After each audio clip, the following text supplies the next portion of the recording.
Good evening, and welcome to Please Excuse Our Momentary Interruption of Sports from a regular daily schedule. I'm your host, Preston Reynolds, and I am once again joined by the esteemed duo of Ryan Haletta and Nadiri Morgan-Thompson. Let's get right into our first topic. After yet another early playoff exit for the Bucks, we're going to discuss what went wrong in the series where they lost 4-1 to the Pacers. Nadiri, your thoughts? I think the first thing that went wrong was at the beginning of the season, they decided to have this roster. All the roster issues were glaring from the beginning of the year, and I think the biggest thing is that they had a little too much faith in the number 0 from Weber State, Damian Lillard, right? They thought Damian Lillard was going to be the carry of the team. Damian Lillard has never been that carrying things. That's why Portland has been so bad for so long, right?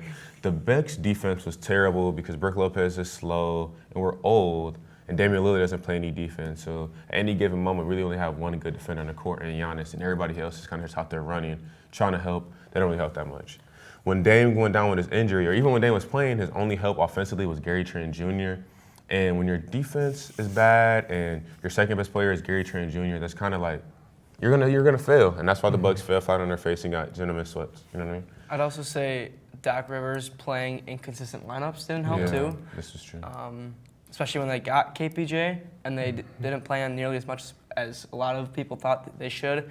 And then Kuzma puts up stinker after stinker. Like you can't really count on the coaching or the players in the court. You know, I would say this is like an important offseason in terms of players you should and shouldn't keep. Yes. Yep. I think we'll talk about it later on, but I know it's like really important in terms of like retooling and rebuilding the team. And I think you really do have to think about what players you want to keep and what players you want to let go. I think most of the roster can, go home, but there's a couple players I'll think about letting stay in Milwaukee. Yeah, I mean, the Pacers averaged the third most points in the first round, shot almost 40% from three. Three-point defense was a huge problem all season for the Bucks. It seemed like there was just a lot of wide-open guys in the corners. We saw it a lot, especially in division games. I remember the Cavs game, like 2 weeks before the season ended, lit them up from the three. They also the We Pacers saw it Sunday night too. Yep. The Pacers also forced almost 13 turnovers per game. I mean, you can't turn the ball over, especially with a good team like that. So, a lot of negative things for that series. Many NFL teams feel like they got their guy after this year's draft, but many teams may now have too much depth at certain position, causing rifts in team chemistry. Ryan, what team do you think may have issues come preseason time? I think the 49ers offense is going to have a lot of issues. They addressed defense heavily in this draft, and I like what they did on the defense side of the ball. Michael Williams was a good pick in the first round. They pair him with Nick Bosa off the edge. Alfred Collins from Texas, 6'6", 332-pound nose tackle. He's going to plug the middle for him, stop the run. He'll play a lot most likely. Round 3, they took Nick Martin, Oklahoma State, to replace Dre Greenlaw, who they lost in the offseason. Good speed and athleticism from him. He ran a 4.59 40. As a linebacker. They got a slot corner from Western Kentucky, Upton Stout. He'll play a decent amount in the slot, adding to their weak DB room of Deommodore Lenoir, Trey Brown, who they picked up in the offseason. This is the first time since 1981 they drafted defense with their first 5 picks, so that turned out to be a pretty good draft for them. But I think they didn't do much on the offensive side of the ball, and they lost a lot of playmakers on the offensive side of the ball. So. Speaking of offensive side of the ball, I think we have to talk about the Browns and their quarterback room. The Browns currently have 5 quarterbacks under contract. They have Deshaun Watson, who was probably the worst starter in the league last year. They have Joe Flacco, who's been a phenomenal backup in the last couple of years, but I don't have trust in him for a full 17-game season. They swapped backups with the Eagles, and they got Kenny Pickett. And Kenny Pickett was terrible. Kenny Pickett was one of the worst backups in the league last year. He lost the Eagles a lot of games, was getting outpaid consistently by Tanner McKee, a rookie. You know what I mean? And then they drafted Dylan Gabriel in the 3rd round. And then they drafted Shedeur Sanders in the 5th round. I really have no idea what the Browns are doing. Like, they kind of just have a dumpster fire of quarterbacks there. I know me and Ryan have been talking a lot about trying out for quarterback rooms, and I do think that the Browns might give us a chance if we're being real. Yeah, I think speaking of loaded rooms, the Packers now have 12 receivers on their roster. I mean, I think 6 of them are maybe realistically locks. You have Reed, Dobbs, Golden, Williams, Watson, and Hardman. You just signed Hardman, drafted 2 guys in rounds 1 and 2. That leaves guys off, though, like Heath, Wicks, and Melton, so it's kind of like, what do you do there? Yeah. I mean, I never thought I'd say this, but the Packers have too many wide receivers that could play this season. Yeah. So I will say one thing about the wide receivers, they're all kind of mid, so I don't really know what they're doing with that. yeah, that's true. We'll see. Yeah. Next up, we will talk about Giannis' potential future in Milwaukee and get into the NHL playoffs. Stay tuned.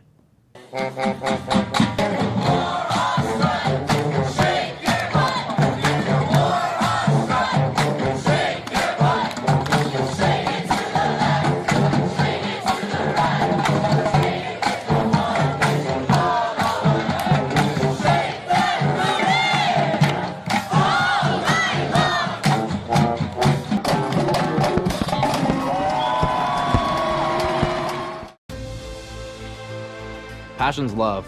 Passion is love for what you do. Because I think when you face challenges, it comes down to how much you want it and how much you love it. Passion is what keeps you going forward. Seeing so many people that were like-minded and so hardworking in their sport and academics, being surrounded by like-minded people makes you want to be more passionate. I think it pushes you to a different level that maybe you didn't think you had. And you can do the best of both worlds and love all of it.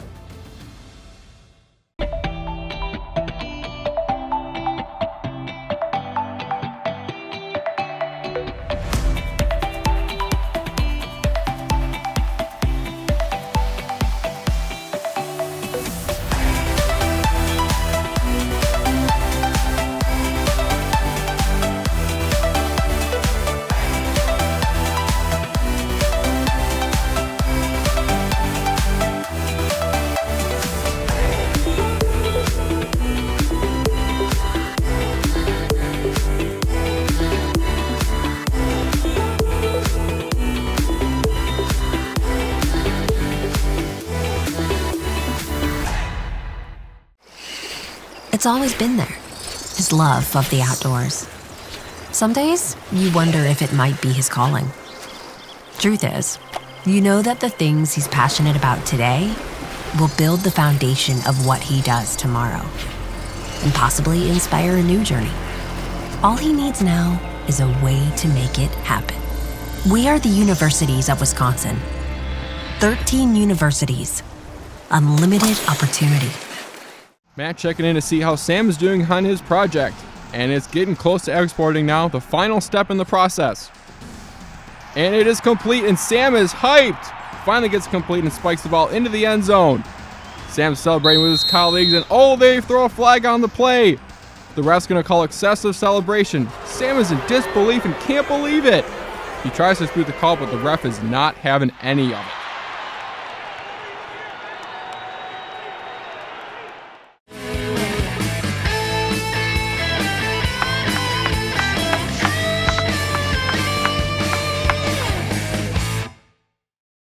Welcome back to PEOMIOSFYRDS. After a third straight first-round exit, many around the NBA believe Giannis may be on his way out of Milwaukee. Nadiri, how true is this, and what do the Bucks look like next season? I think something that a lot of people forget is that Giannis holds significant loyalty to the Milwaukee Bucks franchise. If Giannis was going to request a trade, he had a lot of better off seasons to do it. You don't let the team kind of like handicap themselves and trade for Damian Lillard, who he asked for specifically, which is something really important you knew, just to leave in a couple seasons, right? And if you're the Bucks as a franchise, you don't trade Giannis unless he is like on his hands and knees begging to get traded. Giannis is like a top 20 to 25 player all time. There's nobody you can get that's going to be that. Like, unless you're finna trade Giannis for like Luka, but even then I still wouldn't do it because Luka's like all fat and stuff. You don't really need those problems in Milwaukee. You know, he'll be eating like sauerkraut, do all the Milwaukee stuff, drinking beer. We don't need that, right?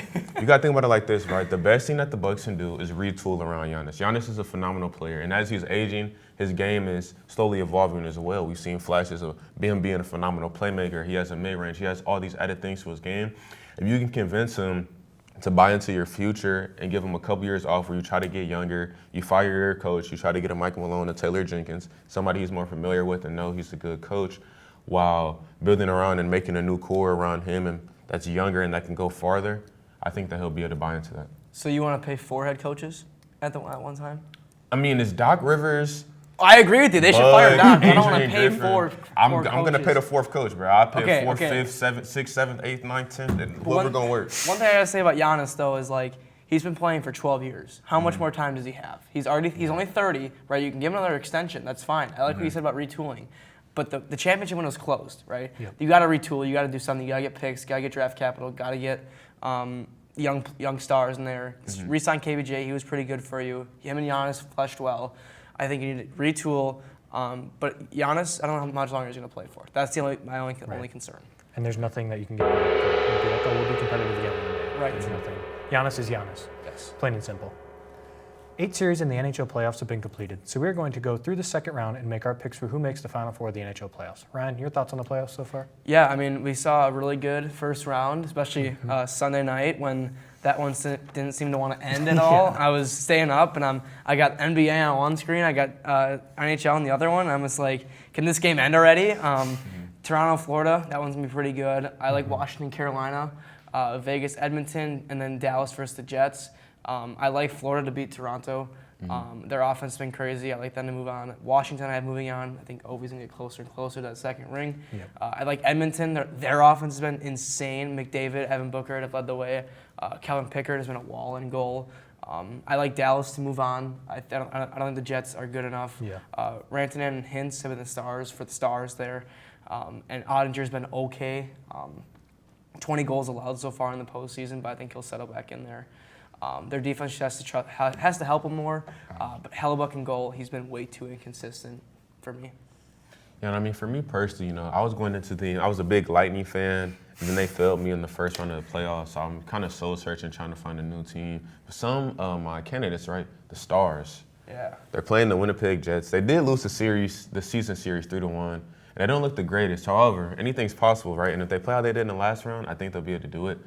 During the season series, neither team scored more than 4 at all. And when I was checking the stats, I saw that they scored they scored 7, they scored 6. So if they score like they did like that, They're I think on that the they'll up, be the Jets are on the down. Hey, I don't know. I see it. You know what I mean? Another team I like the name of a lot is the Hurricanes, right? I have more faith in them. They're playing the Washington Capitals. They split the season series 2-2. Most of the games were high scoring, so I'd say expect like a crazy series. Pacers, Cavs, adjacent.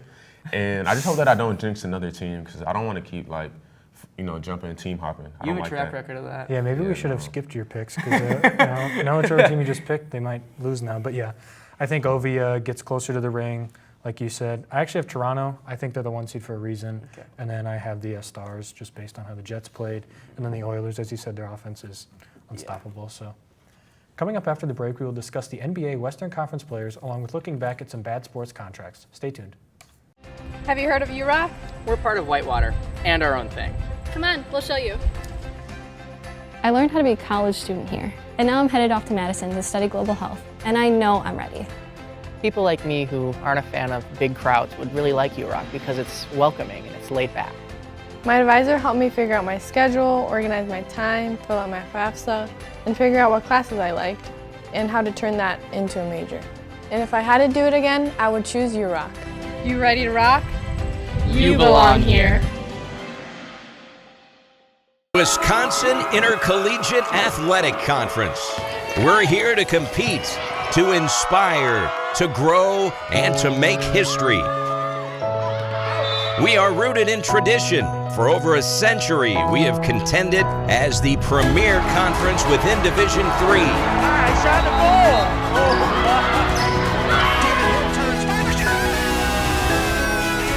We are united throughout Wisconsin. All 8 of our full-time member institutions are based in our great state. But although Wisconsin is our home, our impact reverberates across the entire nation, crowning 180 national team championships and counting. Our mission is to shape student athletes who excel academically and athletically, equipped to become leaders in life. We are here to build on our enduring legacy and move boldly forward into the future. We are the WIAC, Excellence in Action. The Wisconsin Intercollegiate Athletic Conference. We're here to compete, to inspire, to grow, and to make history. We are rooted in tradition. For over a century, we have contended as the premier conference within Division III. I shot the ball!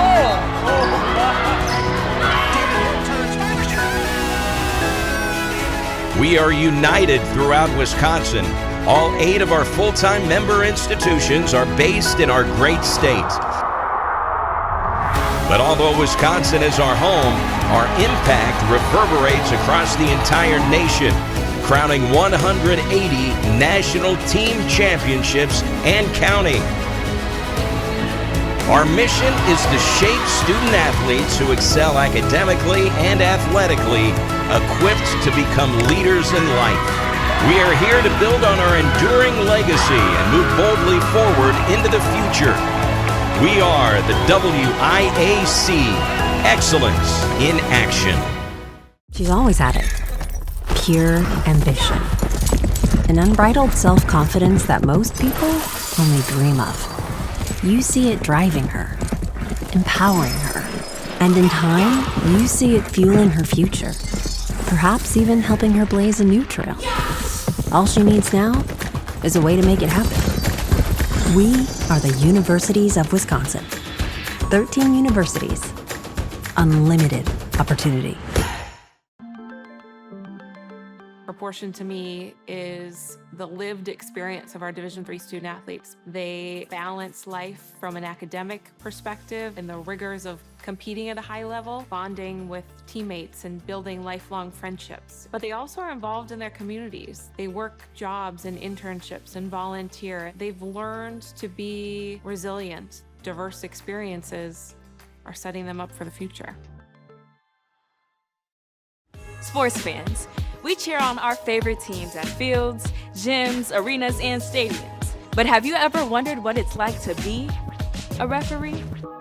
Verbal abuse from fans, parents, and coaches is the #1 reason why many referees are walking away. And they're not being replaced quickly enough by new ones. So put yourself in the official shoes, act with respect, and be officially human.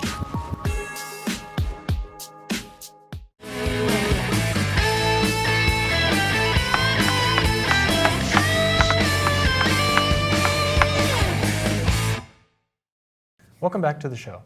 With the completion of the first round in the NBA playoffs, the Western Conference gave us one sweep, a legend being taken out, along with 2 Game 7s. With the second round looming, Nadiri, tell me about the last 4 teams in the West. I want to start talking about the Timberwolves and the Warriors, 'cause I think that's a really underrated series.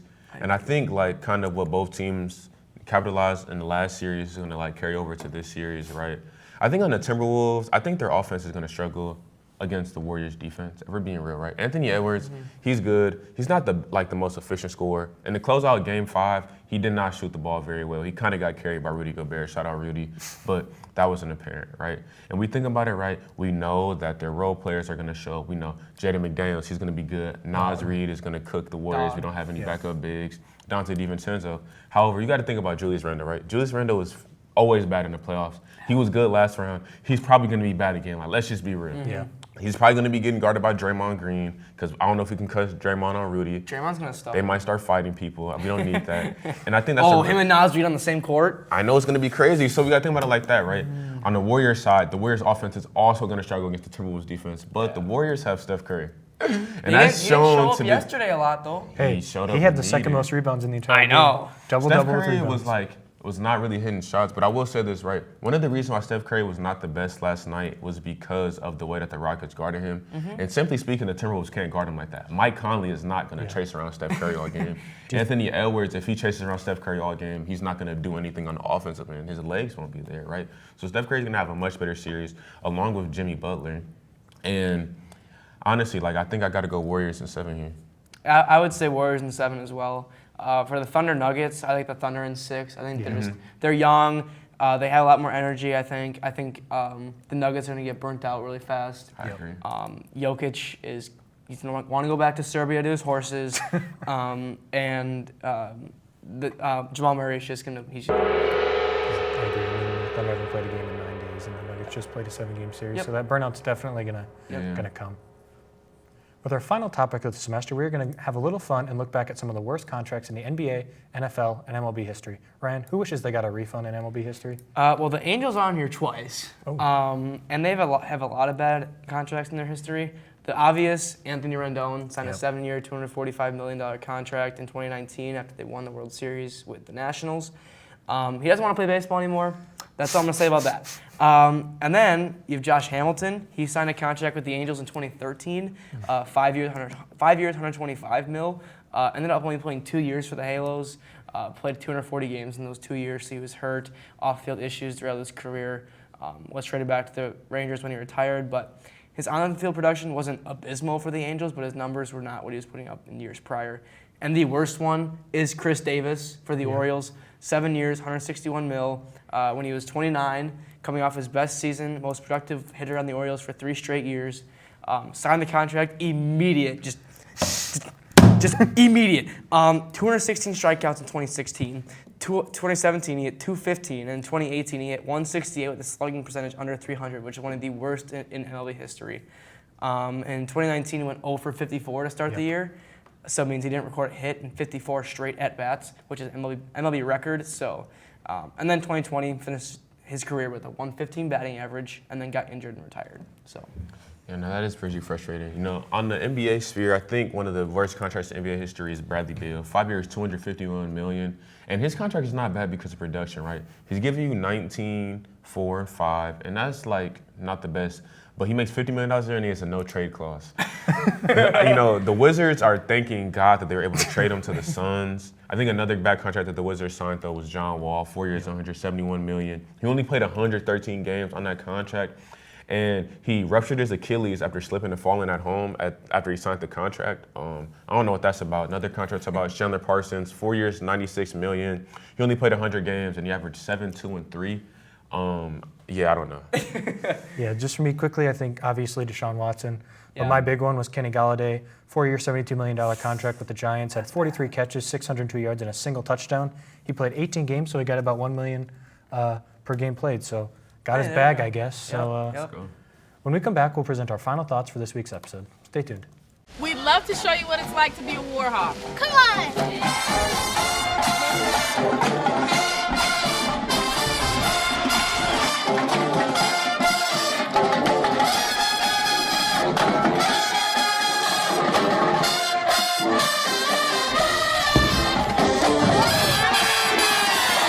Don't miss out on your chance to be a Warhawk. At UW Whitewater.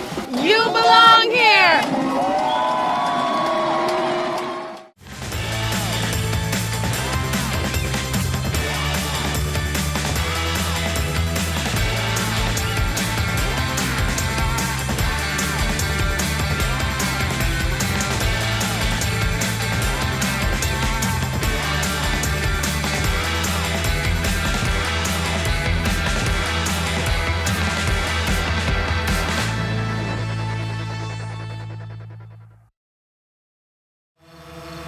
You can see it.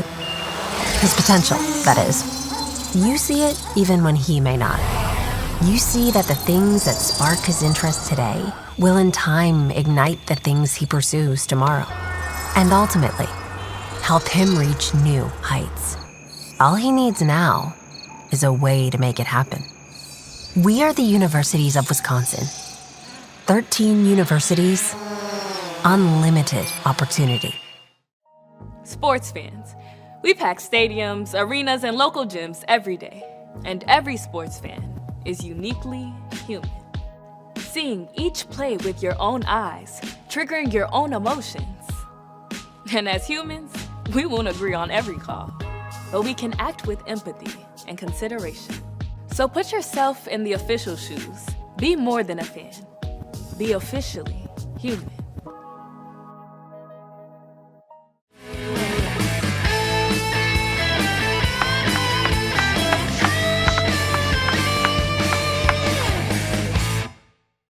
Welcome back to PEOMIOSFYRDS. Let's give our final thoughts for this week. But this week, let's give our favorite or best moments from the show this semester. Nadiri, let's start with you.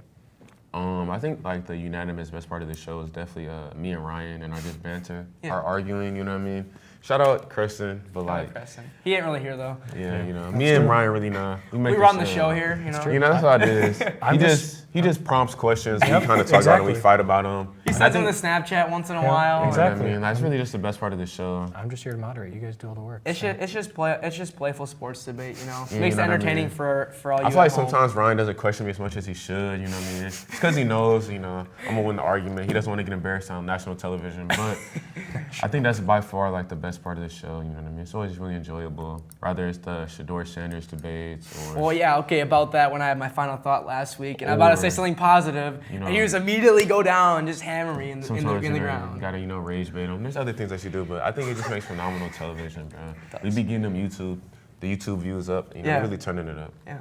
When the NIL coming in though? Nah, facts. Yeah. We're gonna transfer up when we get the NIL. No, we staying. We're building the brand. Yeah, no, this is not Florida. We're not running it back. So it's okay. Ryan, what's your final thought? It's the same thing. It's the banter. It's always fun here. It's good vibes. Because we don't hate each other, you know. Yeah. It's just playful. It's not like Shannon Sharp and Skip Bayless. Yeah, no, they got beef. They got real beef. Yeah. Me and him are just playful, you know what I mean? I mean, I think for me it's kind of the same thing except the opposite, you know.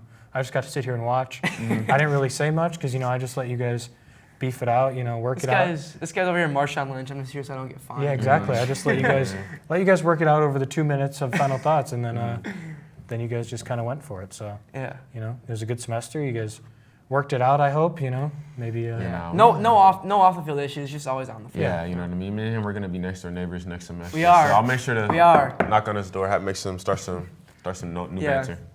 That will do it for us here tonight. Thank you for watching this week's episode and the entire semester. And this has been Please Excuse Our Momentary Interruption of Sports from your regularly schedule on UWW TV.